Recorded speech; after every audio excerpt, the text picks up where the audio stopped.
ഏട്ടായി, യാഷ് അവളെ മൈൻഡാക്കാതെ നിന്നു. ഏട്ടായി പിണങ്ങല്ലേ, ഞാൻ തന്നെ കാര്യങ്ങൾ അറിഞ്ഞില്ല. അവിടത്തേക്ക് കെട്ടിപ്പെറുക്കി ഇങ്ങ് പോരാൻ ഒരു ഓർഡറായിരുന്നു കണ്ണേട്ടനും. പിന്നെ അറിയാലോ, എല്ലാം പെട്ടെന്നായിരുന്നു. ശ്രീകുട്ടി അവൻ അനുനയിപ്പിക്കാൻ നോക്കി. അവസാനം ഫലം കണ്ടു. അപ്പോഴേക്കും ബാക്കിയുള്ളവർ അങ്ങോട്ടേക്ക് വന്നു. ഇതാരെ ഏട്ടായി? ഇതാണ് കണ്ണൻ്റെ സിസ്റ്റർ. ശ്രീയെ ചേർത്ത് പിടിച്ചുകൊണ്ട് യാഷ് പറഞ്ഞതും അവൾ എല്ലാവരെയും നോക്കി ചിരിച്ചു. അപ്പോഴാണ് കണ്ണൻ പുറത്തിറങ്ങിയത്. എല്ലാവരുടെയും പിന്നിൽ ഒരു പുച്ഛത്തോടെ നിൽക്കുന്ന ചിന്നുവിനെ കണ്ടതും അവൻ ആരെയും നോക്കാതെ അവളുടെ മുന്നിൽ ചെന്ന് നിന്നു. തൻ്റെ മുന്നിൽ ആരോ നിൽക്കുന്ന പോലെ തോന്നിയതും ചിന്നു തലയുയർത്തി. അതേസമയം അവളുടെ കവിളിൽ അടി വീണിരുന്നു. കണ്ണ! യാഷ് അറിയാതെ വിളിച്ചു പോയി. ചുണ്ടിൽ കൈവച്ചു. യാഷ് അവനെ തടഞ്ഞു. ഇതെന്തിനെന്നറിയോ? കവിളിൽ കൈവച്ചു. അവളില്ലെന്ന് തലയാട്ടി. അതെന്തിനെന്ന് കുറച്ചു കഴിയുമ്പോൾ മനസ്സിലാവും. വല്ല കുരിക്കലും ചെന്ന് കയറിക്കൊടുക്കാതെ അടങ്ങി ഒതുങ്ങി കഴിഞ്ഞാൽ നിനക്ക് കൊള്ളാം. വീണ്ടും നീയും മറ്റവനും കൂടെ എൻ്റെ ചെക്കിന് നേരെ വന്ന വെട്ടി എറിയും ഞാൻ. അവൾക്ക് നേരെ ചീറിക്കൊണ്ട് കണ്ണൻ പറഞ്ഞതും അവൾ ഉൾപ്പെടെ എല്ലാവരും ഒന്ന് ഞെട്ടി. മീനുവിന് വല്ലാത്ത ഭയം തോന്നി. ഒരു വേള അവളുടെ കാര്യങ്ങൾ അവർ അറിഞ്ഞു എന്നവൾക്ക് മനസ്സിലായി. യാഷ് തലയിൽ കൈവച്ചു നിന്നുപോയി. ശ്രീകുട്ടി ഒന്നും മിണ്ടാ നിന്നു. കണ്ണൻ അവളെ ഒന്ന് നോക്കി. ശ്രീകുട്ടിയുടെ കൈ പിടിച്ചു പുറത്തേക്ക് പോയി. എന്താ മോനെ ഇത്? അജിത്ത് യാഷിനോട് ചോദിച്ചു. അച്ഛാ, ഇവളെ കാര്യങ്ങൾ പറഞ്ഞ് മനസ്സിലാക്കണം. പ്രായത്തിൻ്റെ എടുത്തുചാട്ടത്തിൽ പലതും തോന്നും. മീനു! യാഷ് കടിപ്പിച്ച് വിളിച്ചതും അവളൊന്ന് പതറിക്കൊണ്ട് മുന്നോട്ട് വന്നു. ഇവളോട് ചോദിച്ച് മനസ്സിലാക്കിയാൽ മതി. ബാക്കിയെല്ലാം വീട്ടുകാരും സംസാരിക്കേണ്ട ഇടമല്ലത്. ഞാനങ്ങ് വരുന്നുണ്ട് വീട്ടിലേക്കും. ഇപ്പം നിങ്ങൾ ചെല്ലും. അവരെല്ലാം പോയതും യാഷ് ദിനേശിനെ കാര്യങ്ങൾ പറഞ്ഞ് മനസ്സിലാക്കി ഫ്ലാറ്റിലേക്ക് വിട്ടു. ബെല്ലടിച്ചതും ശ്രീകുട്ടി വന്ന് ഡോർ തുറന്നു. അവനകത്ത് കയറി ചുറ്റിലും നോക്കി. എവിടെടി നിന്റെ ചേട്ടായി? റൂമിലുണ്ട്, അവളൊരു ചിരിയോടെ പറഞ്ഞു. യാഷ് റൂമിലേക്ക് കയറിയത് കണ്ടു. കമിന്ന് കിടക്കുന്നവനെ. ഓ, സാറിവിടെ ഒന്ന് കിടക്കുവാണോ? തന്നോട് അവരോട് അവൾ അടിക്കാൻ പറഞ്ഞത്. കാര്യങ്ങൾ പറഞ്ഞ് മനസ്സിലാക്കിയതിന് പകരം യാഷ് അവൻ്റെ പുറത്ത് തലവെച്ചുകൊണ്ട് ഉച്ചത്തിൽ പറഞ്ഞു. എനിക്കിങ്ങനെ പറഞ്ഞു മനസ്സിലാക്കാൻ അറിയുള്ളൂ. ഈ അടി കൊണ്ടവൾ നന്നാവുകയാണെങ്കിൽ നന്നാവട്ടെ. യാഷ് അവൻ്റെ പുറത്ത് അമർത്തി കടിച്ചു. ഉത്തരമുട്ടുമ്പോൾ നിന്റെ ആക്രമണമുണ്ടല്ലോ, തിരിച്ചെന്ന പൊന്നു മോനെ അറിയാലോ എന്നെ. അവനെ വലിച്ച് തനിക്കടിയിലേക്ക് ആക്കിക്കൊണ്ട് കണ്ണൻ പറഞ്ഞതും യാഷ് എളിച്ച് കാണിച്ചു കൊടുത്തു. അല്ല കണ്ണ, മാളിലെ ബാക്കി പറയാൻ നിന്നപ്പോഴേക്കും കണ്ണൻ്റെ നോട്ടം കണ്ട് യാഷ് പറയാൻ വന്നത് വിഴുങ്ങി. വീട്ടിൽ വന്ന ഓഫീസിലെ കാര്യം മറ്റും മിണ്ടിപ്പോരുന്നുള്ള കണ്ണൻ്റെ ഓർഡർ. അപ്പോഴാണ് അവൻ്റെ ഓർമ്മ വന്നത്. അവിടെ അവർ മാത്രമേ ഉണ്ടാവുള്ളൂ.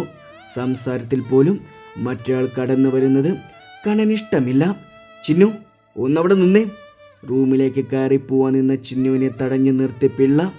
ബാക്കി എല്ലാവരും ഹാളിൽ തന്നെ നിന്നു. എന്താ നിങ്ങൾ തമ്മിലുള്ള പ്രശ്നം? അവളൊന്നും മിണ്ടാ ദേഷ്യം കടിച്ചമർത്തി നിന്നു. ചോദിച്ചത് കേട്ടില്ലടി, നിന്നോടല്ലേ ചോദിച്ചത്? രേവതി. എന്നിട്ടും മിണ്ടാ നിൽക്കുന്ന അവളെ കണ്ടതും രേവതി മീനുവിന് നേരെ തിരിഞ്ഞു. മീനു, പറയാൻ. അത് പിന്നെ അവൾ തപ്പിത്തടിഞ്ഞ് കളിച്ചു. പറയടി. പിള്ള ഒച്ചയിട്ടതും അവൾ പേടിച്ചുള്ളതൊക്കെ പറഞ്ഞു പോയി. അസത്യം, പഠിക്കാൻ വിട്ട പഠിക്കണം, അല്ലാതെ കണ്ടവന്മാരുടെ കൂടെ നിറങ്ങാനാണോ നിന്നെ പറഞ്ഞയക്കുന്നത്? രേവതി അവളുടെ കയ്യിലടിച്ചുകൊണ്ട് പറഞ്ഞു. തൊട്ടുപോവരുത് തന്നെ. എനിക്ക് വിജയേട്ടനെ ഇഷ്ടം, ഏട്ടൻ എന്നെയും. അതിനിടയിൽ പേഷ്യന്റിന് ആരെ കയറി വരാൻ പറഞ്ഞത്? ആരെയോ കയ്യിൽ നിന്ന് ചേട്ടനെ കുത്തു കിട്ടിയത് ഞാൻ എന്ത് ചെയ്യാനാ? പ്രതിഭ. അജയന്റെ വിളി കേട്ടതും അവളൊന്ന് അടങ്ങി. എല്ലാവരും കൂടെ പറയുവാ, എന്നെ ഭരിക്കാൻ വന്ന ഞാൻ ഏട്ടൻ്റെ കൂടെ ഇറങ്ങിപ്പോകും. അതും പറഞ്ഞവൾ റൂമിലേക്ക് കയറിപ്പോയി. മീനു, നിനക്കുണ്ടടി ഇതുപോലെ? പ്രണവ് അവളോട് ചോദിച്ചതും അവളില്ലെന്ന് തലയാട്ടി. കയറിപ്പോടി അകത്ത്, ഇനി എന്ത് വേണമെന്ന് ഞങ്ങൾ തീരുമാനിച്ചോളാം. പ്രണവ് പറഞ്ഞതും അവളുള്ള ജീവനും കൊണ്ടോടി. എന്തൊക്കെയാ നടക്കുന്നേ? കുഞ്ചിച്ച് തലയിൽ കെട്ടി വെച്ചതല്ലേ, അതിനുള്ളത് അവർ തന്നെ തന്നു. അജയൻ ചെറിയ സങ്കടത്തോടെ പറഞ്ഞു. ഏട്ടാ, ആ കണ്ണനെ ഇവൾ അടിക്കണം എങ്കിൽ എന്തെങ്കിലും കാരണം ഉണ്ടാവും. നമ്മുടെ കുട്ടി വലിയ എന്തോ കുരിക്കലാണ് പെട്ടത്. ആദിത്യൻ ചോദിച്ചതും എല്ലാവരും അതേപ്പറ്റി ചിന്തിച്ചു. മോനെ വിളിച്ചിങ്ങോട്ട് വരാൻ പറയും ഇപ്പൊ തന്നെ. പിള്ള പറഞ്ഞതും അജിത്ത് യാഷിന്റെ ഫോണിലേക്ക് കോൾ ചെയ്തു. പ്രണയലീലികളിൽ മുഴുങ്ങിത്താവുകയായിരുന്ന യാഷും അവന്റെ കണ്ണനും വികാരം അതിന്റെ കൊടുമുടിയിലെത്തിയതും അതിന് തടസ്സെന്ന പോലെ യാഷിന്റെ ഫോൺ അടിച്ചുകൊണ്ടിരുന്നു. അത് മൈൻഡ് ചെയ്യാതെ അവർ അവരുടെ പ്രവൃത്തികൾ തുടർന്നുകൊണ്ടിരുന്നു. ഫോൺ അടിയുന്ന ശബ്ദം തൻ്റെ പ്രവർത്തനം തടസ്സം സൃഷ്ടിക്കുന്നെന്ന് തോന്നിയതും ചാടിയണീറ്റ കണ്ണൻ യാഷിൻ്റെ ഫോൺ എടുത്ത് ചുമരിലേക്ക് എറിഞ്ഞുടച്ചു. എൻ്റെ ദൈവമേ! ബെഡിൽ കിടന്നുകൊണ്ട് യാഷ് പല്ല് കടിച്ചു. കണ്ണോ! പല്ല് കടിച്ചുകൊണ്ട് യാഷ് വിളിച്ചതും കണ്ണുകൾ ഇറങ്ങി അടിച്ച് തുറന്നു. അവൻ പിന്നെ ഒന്നും പറയാതെ പുറത്തേക്ക് പോയി. എത്രാമത്തെ ഫോണാണ്? പൈസക്കാർക്ക് പിന്നെ എന്തോ ആവാലോ. ആരാവും വിളിച്ചത്? ഓരോന്ന് പറഞ്ഞുകൊണ്ട് യാഷ് ഫ്രഷ് ആവാൻ വേണ്ടി കയറി. തിരിച്ചു പുറത്തേക്ക് ഇറങ്ങിയ അവൻ എന്തോ ഒരു ഉൾപ്രേരണയിൽ ഫോൺ എടുത്ത് നോക്കി. എൻ്റെ കർത്താവേ, ഭാഗ്യം ജീവനുണ്ട്. ഒന്ന് സ്വിച്ച് ഓഫ് ആക്കി ഓണാക്കിക്കൊണ്ട് അവൻ തിരിച്ചു മറിച്ചു നോക്കി. എന്തോ ഭാഗ്യത്തിനൊന്നുമില്ല. അച്ഛൻ്റെ കോളാണെന്ന് കണ്ടതും അവൻ തിരിച്ചു വിളിച്ചു. കാര്യം അറിഞ്ഞതും വരാമെന്ന് പറഞ്ഞ് കോൾ കട്ട് ചെയ്തു. ശ്രീകുട്ടി, കണ്ണൻ എവിടെ? പിന്നെയും തെറ്റിയല്ലേ? ചേട്ടായി ചവിട്ടിത്തുള്ളി പോകുന്ന കണ്ടു. ശ്രീകുട്ടി കളിയാക്കിക്കൊണ്ട് ചോദിച്ചതും യാഷ് അവളെ നോക്കി ഇളിച്ചു. നിന്റെ ചേട്ടായിക്ക് ഭ്രാന്താടി. അവൻ വിചാരിച്ച നടന്നില്ലെങ്കിൽ ഇങ്ങനെയുണ്ട് മനുഷ്യന്മാര്. പിന്നെ പറയുന്ന ആള് പിന്നെ ഡീസന്റ്. എന്നാലും എങ്ങനെ ഒത്തുവന്നെന്നാൽ എനിക്കറിയാത്തത്. മതി വാചകടിച്ചത്. എനിക്കൊന്ന് വീട് വരെ പോണം. നീ വരുന്നോ? സോഫയിലിരുന്ന് ഷൂവിൻ്റെ ലേസ് കെട്ടിക്കൊണ്ട് യാഷ് ചോദിച്ചു. പോവാൻ ആഗ്രഹമുണ്ടെങ്കിലും ഇപ്പം അതിന് പറ്റിയ സന്ദർഭമല്ലെന്ന് മനസ്സിലാക്കി അവളില്ലെന്ന് പറഞ്ഞു. കണ്ണൻ വരുമ്പോൾ പറയാൻ ഏൽപ്പിച്ചുകൊണ്ട് അവൻ വീട് ലക്ഷ്യമാക്കി പോയി. കണ്ണൻ നേരെ പോയത് മാളിലേക്കാണ്. ഫസ്റ്റ് ദിവസമായതുകൊണ്ട് തന്നെ അത്യാവശ്യം തിരക്കുണ്ടായിരുന്നു. തൻ്റെ റൂമിലിരുന്നു കൊണ്ട് CCTVയിലൂടെ എല്ലാവരുടെയും വീക്ഷിച്ചു കൊണ്ടിരുന്നു. കൂടാതെ ഇനിയും വരുത്തേണ്ട മാറ്റങ്ങൾ നോക്കിക്കാണുമായിരുന്നു. പ്രൊഫഷണൽ ജോബ്സ് ചെയ്യാനുള്ളവർ എല്ലാം സെറ്റായിരുന്നു. ഇനി വേണ്ടത് സാധാരണ സെയിൽസ്മാൻ. അങ്ങനെയുള്ള ആളുകളാണ്. പെട്ടെന്നാരെ അടുപ്പിക്കാത്ത കണ്ണന് ധനേഷിനെന്തോ വിശ്വാസം തോന്നിയിരുന്നു. കൊടുക്കുന്ന ജോലിയെല്ലാം പെർഫെക്റ്റോടെ ചെയ്ത് കാണിക്കുന്ന അവനോടൊരു ചായ്വ് തോന്നി. അതൊരിക്കലും അവൻ പുറമെ പ്രകടിപ്പിക്കാൻ തയ്യാറായില്ല. കുറച്ച് സമയം കൂടെ അവിടെ ഇരുന്നതും വീട്ടിലേക്ക് തിരിച്ചു. വീട്ടിലേക്ക് കയറിയതും കണ്ടു ഹാളിൽ തന്നെ ഇരിക്കുന്ന എല്ലാവരെയും. യാഷ് എല്ലാവരെയും ഒന്ന് നോക്കി. അവൻ ചെന്ന് സോഫയിലിരുന്നു. മോനെ, എന്തൊക്കെ നടക്കുന്നേ? കണ്ടില്ലേ അഹങ്കാരി. നല്ലത് ചീത്തയും തിരിച്ചറിയാൻ പോലും അവൾക്കായിട്ടില്ല. ചിന്നുവിനെ നോക്കി അവളുടെ അമ്മ ഓരോന്ന് പറഞ്ഞുകൊണ്ടിരുന്നു. യാഷ് ചിന്നുവിനെ തന്നെ നോക്കി നിന്നു. അവളുടെ അലസ്വഭാവത്തിൽ നിന്നും അവന് മനസ്സിലായി എന്തു പറഞ്ഞിട്ടും കാര്യമില്ലെന്ന്. ചിന്നു മോളെ, യാഷ് വിളിച്ചതും വേണ്ട, എൻ്റെ വാക്കിനൊരു മാറ്റമില്ല. വിജയ് എനിക്ക് വേണം. മോളെ പറയുന്നത് കേൾക്കാൻ. അവനാള് ശരിയല്ല. യാഷ് മയത്തിൽ അവളെ പറഞ്ഞ് മനസ്സിലാക്കാൻ നോക്കി. ചിന്നു ഒരു വിധത്തിൽ അടുക്കുന്നില്ലെന്ന് കണ്ടതും യാഷ് പൊട്ടിത്തെറിച്ചു പോയി. ചെന്ന് ചാടിക്കൊടുക്കാം അവൻ്റെ വായിലേക്കും. പറഞ്ഞ മനസ്സിലാവില്ല, എന്താ ചെയ്യുക? ഏട്ടനൊന്നും പറയണ്ട. ഏട്ടന് ഇഷ്ടമുള്ളവന് ആരുടെയും സമ്മതമില്ലാതെയല്ലേ കൊണ്ടുവന്നത്. അങ്ങനെയുള്ള ചേട്ടൻ എൻ്റെ കാര്യത്തിൽ ഇടപെടാൻ എന്ത് അവകാശമുള്ളത്? ചിന്നി ചോദിച്ചെല്ലാവരും ഞെട്ടി. യാഷ് തലയിൽ കൈവച്ചുകൊണ്ട് അവൻ്റെ ദേഷ്യം നിയന്ത്രിച്ചു. മുന്നോട്ട് നോക്കിയതും കാണുന്നതും ഡോറിൽ കൈകെട്ടി നിൽക്കുന്ന കണ്ണനെയാണ്. കണ്ണൻ അവൻ്റെ അടുത്തേക്ക് നടന്നു വന്നു. പോകാം, യാഷിനെ നോക്കി പറഞ്ഞു. അവൻ തലയാട്ടി.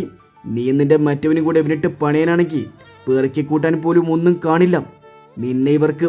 ചിന്നുവിൻ്റെ മുഖത്ത് നോക്കി പറഞ്ഞതും അവൻ്റെ മുഖം കണ്ട് അവളൊന്ന് ഭയന്നു പോയി. യാഷ് എല്ലാവരെയും നോക്കി കണ്ണ് ചെമ്മി കണ്ണൻ്റെ കൂടെ ഇറങ്ങിപ്പോയി. നീലിമയ്ക്കരികിലിരിക്കുകയായിരുന്നു രവി. അയാളുടെ കണ്ണുകൾ നിറഞ്ഞു. ഒന്നനങ്ങാൻ പോലും ആവാതെ ജീവച്ഛവമായി കിടക്കുന്ന തൻ്റെ മകളെ കാണും തോറും അയാളുടെ ഉള്ളിലെ പകാളി കത്തി. കയ്യിലെ സ്പോഞ്ചിൽ അല്പം വെള്ളമെടുത്ത് അവളുടെ വായിലേക്ക് ഇറ്റിച്ചു കൊടുത്തു. ആർത്തിയോടെ കുടിക്കുന്ന അവളെ കാണേ അയാൾ കണ്ണുകൾ അടച്ചുപോയി. ഇങ്ങനെയെങ്കിലും തിരിച്ചു കിട്ടിയത് ഭാഗ്യം. തലയിലെ നരമ്പിനേറ്റ ക്ഷതം അവളുടെ സംസാരശേഷി നഷ്ടപ്പെടുത്തി. നട്ടിലിൻ്റെ പരിക്ക് കാരണം എഴുന്നേൽക്കാനും വയ്യ. ലക്ഷ്യങ്ങൾ വാരിയെറിഞ്ഞു. സർജറിക്ക് ശേഷമാണ് ഈ നിലയിലെത്തിച്ചത്. ചത്തില്ലെങ്കിലും തൻ്റെ മുന്നിൽ ഇങ്ങനെ കിടക്കുന്നുണ്ടല്ലോ എന്ന ആശ്വാസത്തിലായിരുന്നു രവി. അങ്കിൾ, വിജയുടെ വിളിയാണ് ചിന്തകളിൽ നിന്നും അയാൾ ഉണർത്തിയത്. വിജയ്, വിടരുതവന്മാരെ. ഇവൾ അനുഭവിച്ചതിൻ്റെ ഇരട്ടി വേദന അവർക്ക് കിട്ടണം. പിന്നെ ആ പെണ്ണ് അവൾക്ക് കൊടുക്കാവുന്നതിൻ്റെ അങ്ങേയറ്റം വേദന നൽകിക്കൊണ്ടാവണം ഓരോന്നും ചെയ്യേണ്ടത്. രവി പറഞ്ഞതും വിജയ് ഗൂഢമായി ചിരിച്ചു. വീട്ടിൽ നിന്നും വന്നതിന് ശേഷം കണ്ണൻ ഇതുവരെ യാഷിനോട് മിണ്ടിയില്ല. യാഷ് ഇടയ്ക്കിടെ അവനെ പാളി നോക്കും. ശ്രീകുട്ടി ഇവരുടെ കളികൾ കണ്ട് സോഫയിൽ അങ്ങനെ ഇരിക്കുകയാണ്. യാഷ് ശ്രീയെ നോക്കി കണ്ണ് കാണിച്ചതും ചേട്ടായി അവൾ അവനെ വിളിച്ചതും കത്തുന്ന നോട്ടമായിരുന്നു മറുപടി. ദേഷ്യം വന്ന അനിയത്തിയാണോ അമ്മയാണോ നോക്കില്ല എന്നറിയുന്നത് കൊണ്ട് ശ്രീകുട്ടി പിന്നെ ആ ഭാഗത്തേക്ക് പോയില്ല. അവൾ പതിയെ അവിടെ എണീറ്റു മാറി. യാഷ് ഒന്ന് ആഞ്ഞു ശ്വാസം വലിച്ചു വിട്ടുകൊണ്ട് ഫോണിൽ തോണ്ടിയിരിക്കുന്ന കണ്ണൻ്റെ മടിയിലേക്ക് തലവെച്ചു.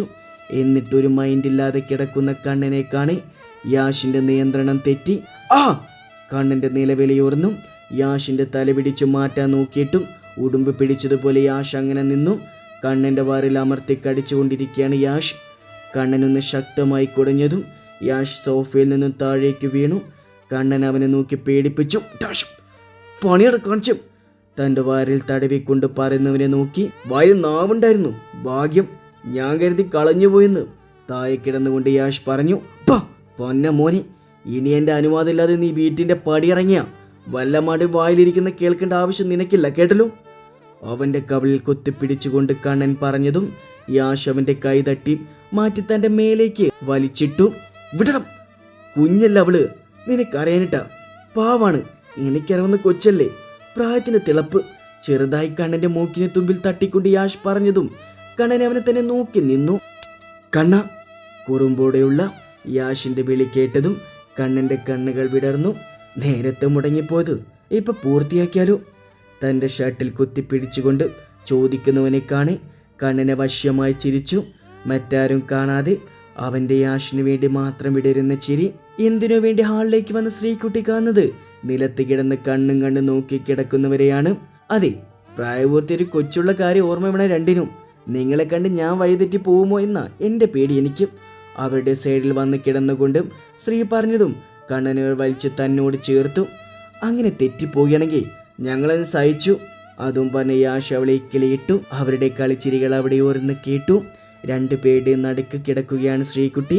അവൾ കണ്ണനെ യാഷിനെയും മാറി മാറി നോക്കി. ഒരു ബന്ധവുമില്ലാതെ തന്നെ പൊന്നുപോലെ നോക്കുന്ന രണ്ടുപേരും. പുറമെ കണ്ണിനെ കുറിച്ച് അറിയാവുന്നതൊന്നുമല്ല അവൻ. ചില സമയം തനി ചെകുത്താനാണെങ്കിലും തനിക്കും യാഷേട്ടിനു മുന്നിൽ പലപ്പോഴും പുലി പൂച്ചയാവും. ഒരു ചിരിയോട് അവൾ ഓർത്തുകൊണ്ട് രണ്ടുപേരിലേക്ക് ഒന്നുകൂടെ ചുരുണ്ട് കിടന്നു. ചേട്ടായി. എന്തോ? രണ്ടുപേരും ഒരുമിച്ച് വിളി കേട്ടു. ഞാനും വന്നോട്ടെ മാളിലേക്ക്, എന്തെങ്കിലും ജോലി? അവൾ പറഞ്ഞു പൂർത്തിയാക്കിയ മുന്നേ യാഷിന്റെ രൂക്ഷമായ നോട്ടം കണ്ടതും അവൾ ഇളിച്ചു. നോക്ക് ശ്രീ, നിന്നെവിടെ കൊണ്ടുവന്നത് പണിയെടുക്കാനല്ല, മര്യാദയ്ക്ക് പഠിക്കാനാ. നെക്സ്റ്റ് വീക്ക് എവിടെയെങ്കിലും നല്ല കോളേജിൽ അഡ്മിഷൻ എടുക്കണം. നിന്റെ ആഗ്രഹം പോലെ പഠിച്ച് മിടിക്കാവണം, കേട്ടല്ലോ. കണ്ണൻ പറഞ്ഞതും അവൾ സന്തോഷത്തോടെ തലയാട്ടിക്കൊണ്ട് അവൻ്റെ കവിൾ അമർത്തി മുത്തിക്കൊണ്ട് എണീറ്റു. എന്നാ പിന്നെ നടക്കട്ടെ, ഞാൻ കാരണം നിർത്തിവെച്ച് തുടങ്ങിക്കോ, അവരെ നോക്കി പറഞ്ഞുകൊണ്ട് അവൾ ഓടി. യാഷും കണ്ണനും പരസ്പരം ഒന്ന് നോക്കി. യാഷ് നീങ്ങി വന്നു, കണ്ണൻ്റെ നെഞ്ചിലേക്ക് ചാഞ്ഞു. കണ്ണൻ അവനെ മുറുകെ പുണർന്നു, അവൻ്റെ നെറ്റിയിലായി ചുംബിച്ചു. യാഷിൻ്റെ കണ്ണുകൾ പതിയടഞ്ഞു. അല്പനേരം കഴിഞ്ഞു വന്ന ശ്രീകുട്ടി കാണുന്നത് ഉറങ്ങിക്കിടക്കുന്ന രണ്ടുപേരെയുമാണ്. ആ ദൃശ്യം അവളുടെ ഫോൺ എടുത്ത് മനോഹരമായി അതിലേക്ക് പകർത്തി. പിറ്റേന്ന് തന്നെ ശ്രീകുട്ടിയും കൂട്ടി അവർ അടുത്തുള്ള കോളേജിലേക്ക് പോയി. അവളുടെ ഇഷ്ടപ്രകാരം തന്നെ BA ഹിസ്റ്ററിക്കാണ് ചേർത്തത്. അഡ്മിഷൻ വർക്കെല്ലാം കഴിഞ്ഞു കോളേജിലെ കാര്യങ്ങളെല്ലാം പറഞ്ഞു മനസ്സിലാക്കി നാളെ മുതൽ ക്ലാസ്സിൽ വരാൻ പറഞ്ഞുകൊണ്ട് അവർ നേരെ പോയത് മാളിലേക്കാണ്. സാധാരണക്കാർക്ക് തങ്ങളുടെ ഇഷ്ടാനുസരണം എന്തു വാങ്ങാൻ കഴിയുന്നതുകൊണ്ട് അത്യാവശ്യം നല്ല തിരക്കുണ്ട്. ചേട്ടായി, ഒരു ദിവസങ്ങൾ ഞാനും വരും കേട്ടോ ഇങ്ങോട്ട്, ശ്രീകുട്ടി പറഞ്ഞതും യാഷ് തലയാട്ടി. എന്നാൽ നിങ്ങൾ എവിടെ ഇരിക്കും, ഒരു മുതലാളി എന്ന നിലയ്ക്ക് തൊഴിലാളികളൊക്കെ പണിയെടുക്കുന്നുണ്ടോ എന്ന് ഞാൻ പോയി നോക്കി വരാം. ശ്രീകുട്ടി പുറത്തേക്ക് ഇറങ്ങിപ്പോയി. യാഷ് ഒരു സൈഡിൽ ഫോണിൽ തോണ്ടിയിരിപ്പായി. കണ്ണൻ ലാപ്പിൽ ഓരോന്ന് ചെയ്യുകയാണ്. ശ്രീകുട്ടി ഫസ്റ്റ് ഫ്ലോറിൽ പോയി എല്ലായിടവും ഒന്ന് കറങ്ങി. അവിടെ ഒരു കുഴപ്പമില്ലെന്ന് കണ്ടതും രണ്ടാമത്തെ ഫ്ലോറിലും അങ്ങനെ എല്ലായിടവും കറങ്ങി നടന്നു. അവസാനം ക്ലീനിങ്ങിന് മുന്നിലെത്തിയതും അവൾ ചുറ്റിലും ഒന്ന് കണ്ണോടിച്ചു. ഡോക്ടറെ കാണാനുള്ള പൈസ മാത്രം കൊടുത്താൽ മതി, മരുന്നൊക്കെ ഫ്രീ ആണ്. ഒരു ജനറൽ ഡോക്ടറും 2 നേഴ്സാണുള്ളത്. അത്യാവശ്യം അസുഖത്തിനുള്ളതൊക്കെ അവിടെ ഉണ്ട്. എന്നാലും ചേട്ടായിക്ക് വല്ല തലക്കടി കിട്ടിയോ? ഇങ്ങനെയൊക്കെ മാറാൻ 1 രൂപയ്ക്ക് പോലും കണക്ക് വരുന്ന ചെകുത്താനാ ഈ കാണുന്നു. മുഴുവൻ ഫ്രീ സർവീസ് നടത്തുന്നേ. ഓരോന്നാലോചിച്ച് അവൾ മുന്നോട്ട് നടന്നതും പെട്ടെന്ന് ആരുമായി കൂട്ടിമുട്ടി. മുന്നിൽ നോക്കിയതും കണ്ടു ഒരാൺകുട്ടിയും പെൺകുട്ടിയും. കണ്ടിട്ട് തെരുവോരം താമസിക്കുന്നതാണെന്ന് തോന്നുന്നു. എന്താ വേണ്ടത്? ഉടുപ്പ് വേണം. കയ്യിലെ പൈസ ചുരുട്ടി പിടിച്ചുകൊണ്ട് ആൺകുട്ടി പറഞ്ഞതും ശ്രീകുട്ടി അവരെ കൂട്ടി മുന്നോട്ട് നടന്നു. സൈഡിലായുള്ള ഷോപ്പിലേക്ക് അവരെ കയറ്റിക്കൊണ്ട് ഡോറിനരികിൽ അവൾ നിന്നു. ഒരു കയ്യിൽ പൈസയും മറു കയ്യിൽ തൻ്റെ കുഞ്ഞനുജത്തിയെയും മുറുകെ പിടിച്ചു മുന്നോട്ട് നോക്കി. വിടർന്ന കണ്ണുകളോട് പോകുന്നവരെ നോക്കിയെന്നതും അവളുടെ കണ്ണുകളിൽ അവ്യക്തമായ പല കാഴ്ചകളും ഓടി മറഞ്ഞു. ഓരോന്ന് നോക്കി തൻ്റെ കയ്യിലുള്ള പൈസയും കൂടെ നോക്കും. അവൻ പിന്നെ തിരിച്ച് അവിടെ തന്നെ വെക്കും. അവസാനം നിരാശയോടെ തിരികെ ഇറങ്ങുന്നവരെ അവൾ തൻ്റെ അരികിലേക്ക് വിളിച്ചു. അവരെ കൂട്ടി ഷോപ്പിലേക്ക് നടന്നു. അവർ നോക്കി വെച്ച ഡ്രസ്സ് എടുത്ത് കയ്യിൽ കൊടുത്തു. വേണ്ട ചേച്ചി, കയ്യിൽ പൈസ ഇല്ല, അവൻ പറഞ്ഞുകൊണ്ട് തല താഴ്ത്തി.